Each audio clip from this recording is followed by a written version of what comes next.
Kisah Prabu Siliwangi dengan Putri Nyimas Subang Larang, kisah cinta pembawa peradaban Islam. Di daerah Sunda, dikenal sebagai tokoh sejarah, keberadaan Prabu Siliwangi dianggap abu-abu, bahkan sering dianggap sebagai cerita mitos dan dongeng belaka. Pasalnya, keberadaan dan eksistensi baik dirinya maupun kerajaannya masih sulit untuk ditemukan dan dibuktikan secara nyata. Tokoh ini sebenarnya sangat legendaris yang dikenal sebagai seorang raja dari kerajaan Pajajaran di Jawa Barat. Simak terus pembahasan mengenai sejarah Raja Pajajaran ini. Nama Prabu Siliwangi memiliki makna khusus bagi masyarakat Tatar Sunda. Nama tersebut dikenal sebagai suatu kebanggaan bagi masyarakat Tatar Sunda, yang mana raja tersebut memimpin kerajaan hingga mencapai masa gemilang. Terdapat beberapa perbedaan mengenai asal-usul nama Siliwangi. Pendapat pertama menyatakan bahwasanya Prabu Siliwangi bukan semata-mata nama sejati, melainkan sebuah alias atau julukan atau gelar yang disematkan pada para raja pemimpin kerajaan Sunda. Versi pertama, anggapan bahwa Prabu Siliwangi hanya merupakan gelar saja juga banyak diakui oleh masyarakat. Sedikitnya, terdapat 4 raja yang dianugerahi gelar tersebut, di antaranya Linggabuana, Niskala Wastukancana, Sri Baduga Maharaja, dan Surawisesa. Para raja tersebut mendapatkan gelar Prabu Siliwangi atas jasa dan upayanya dalam mengarungi dunia perekonomian baru yang bergerak di bidang perdagangan agraris. Selain itu, tampaknya ada tanggapan yang berbicara bahwa gelar Prabu Siliwangi disematkan pada tiap-tiap raja yang menduduki pemerintahan kerajaan Pajajaran. Versi kedua, pendapat lainnya mengenai Siliwangi adalah gelar yang hanya disematkan pada satu orang. Orang tersebut tidak lain adalah Prabu Jayadewata yang bergelar Sri Baduga Maharaja Ratu Haji dari tahun 1482 sampai 1521 Masehi. Gelar tersebut ia dapatkan karena dinobatkan sebanyak 2 kali, yaitu dari sang ayah, Prabu Dewa Niskala, menerima tahta kerajaan Galuh. Tahta kedua ia peroleh dari sang mertua, Susuk Tunggal, yaitu tahta kerajaan Sunda. Dengan demikian, Prabu Jayadewa adalah penguasa resmi kerajaan Galuh Sunda yang dinobatkan dengan gelar Sri Baduga Maharaja Ratu Haji.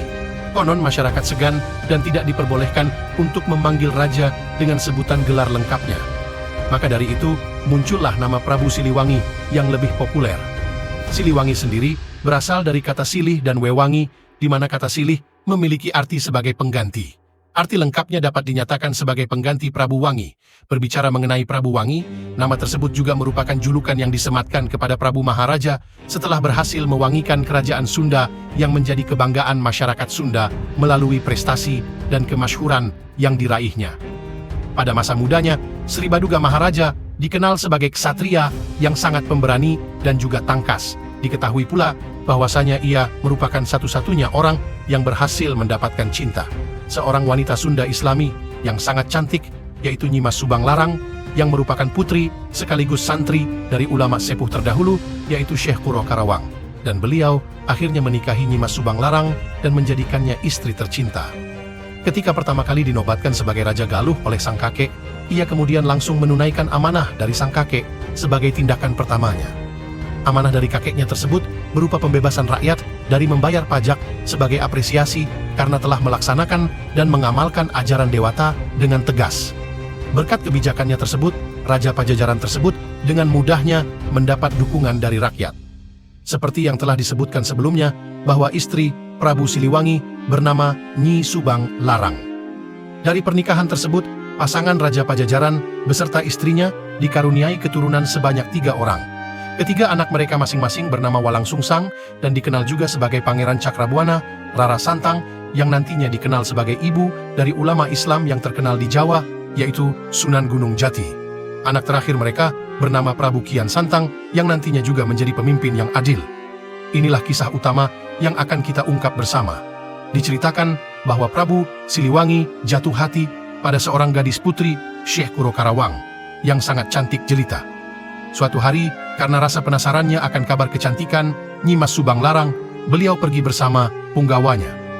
Karena kesaktiannya, maka beliau pergi dengan menggunakan ilmu Hong, yaitu ilmu ras jeg, yang artinya di mana-mana dia ras atau punya keretek hati ingin pergi ke suatu tempat, maka dengan secepat kilat dia akan ada di tempat tersebut.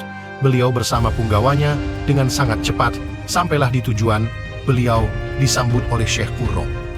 Sebagai orang tua, sekaligus guru Nyimas Subang Larang, maka ulama tertua di Jawa Barat ini bertanya pada Prabu Siliwangi, "Wahai Prabu, ada apa gerangan yang membawa engkau datang ke pondok pesantrenku?" Dengan lantang Prabu Siliwangi mengungkapkan tujuan kedatangannya, yaitu ingin melamar Nyimas Subang Larang. Syekh Kuro sangat paham akan eksistensi Prabu Siliwangi. Selain cucu dan anak raja, Prabu Siliwangi saat itu adalah seorang pemuda yang gagah, berani juga sakti. Dengan tenang Syekh Kuro berkata bahwasanya dia akan memberikan Nyimas Subang Larang pada Prabu Siliwangi sebagai permaisurinya, dengan satu syarat bahwa Prabu Siliwangi akan menunaikan semua permintaan Nyimas Subang Larang. Setelah dipanggilkan Nyimas Subang Larang dan ditanya apakah gerangan keinginan Nyimas Subang Larang kepada Prabu Siliwangi, dan dengan sangat yakin Nyimas Subang Larang menyampaikan keinginannya bahwasanya Prabu Siliwangi harus memberikan hadiah kepadanya berupa pusaka dengan nama Kongkorong Bentang atau Kalung Bintang kepada Nyimas Subang Larang, yang sejatinya pusaka Kongkorong Bentang adalah sebuah tasbih. Tanpa banyak basa-basi, maka berangkatlah Prabu Siliwangi untuk mencari di mana keberadaan Kongkorong Bentang atau Kalung Bintang tersebut sebagai hadiah untuk putri cantik Nyimas Subang Larang yang telah menawan hatinya. Ternyata bukanlah pekerjaan yang mudah. Sudah kemana-mana Prabu Siliwangi mencari Kongkorong Bentang, tapi hasilnya nihil.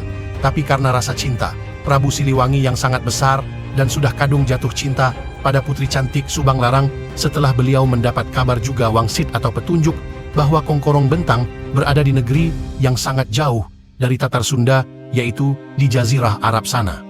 Maka tidak banyak pikir lagi beliau bersiap pergi ke negeri yang jauh tersebut, yaitu Jazirah Arab, dan beliau pun menggunakan ilmu melipat bumi yang sama, yaitu mantra Hong.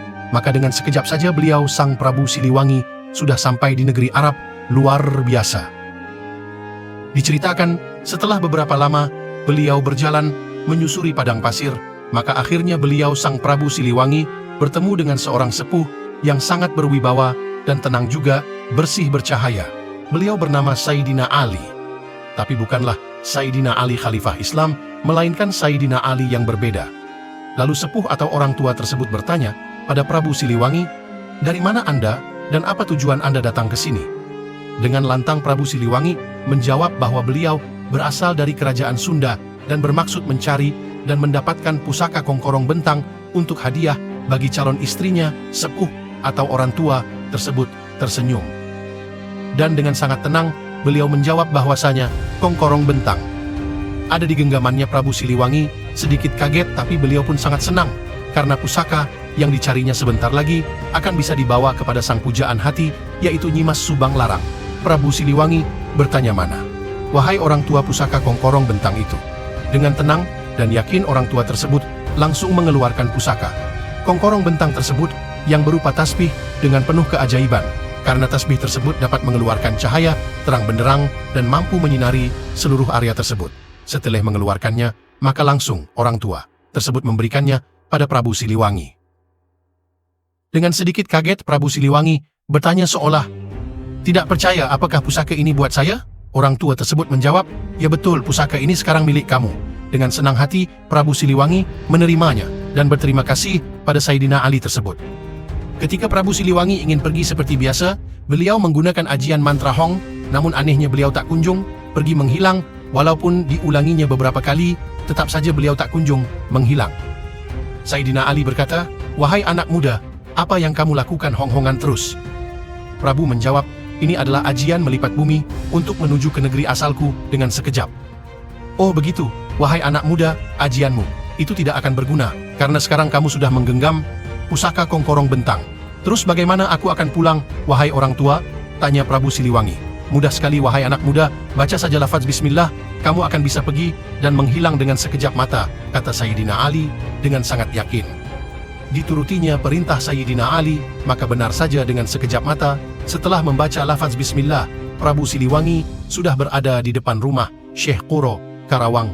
Masya Allah.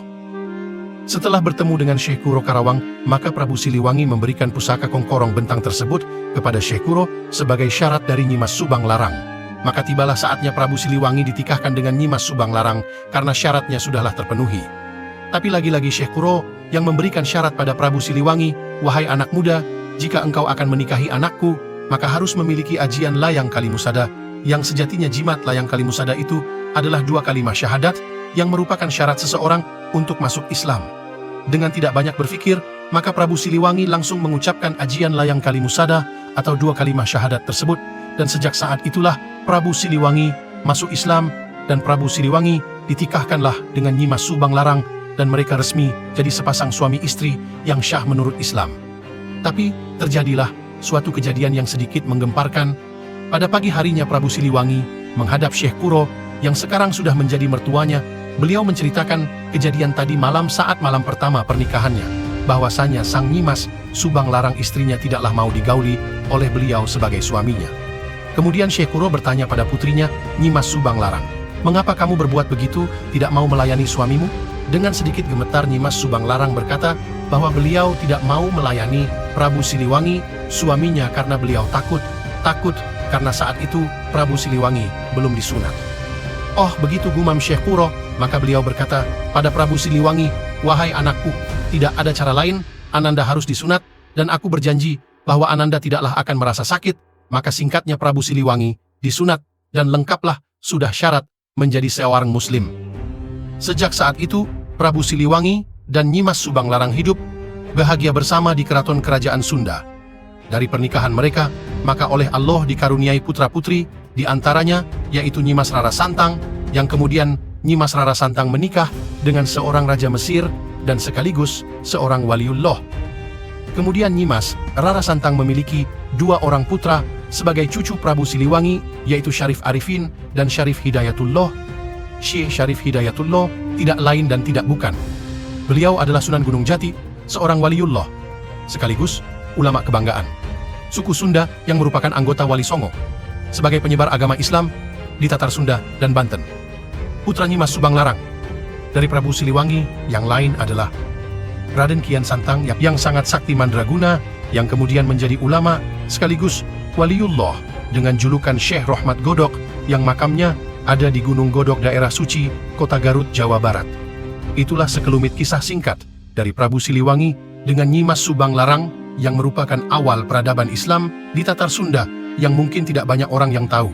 Sekian, jangan lupa like, comment, share, dan subscribe. Terima kasih. Wassalamualaikum warahmatullahi wabarakatuh.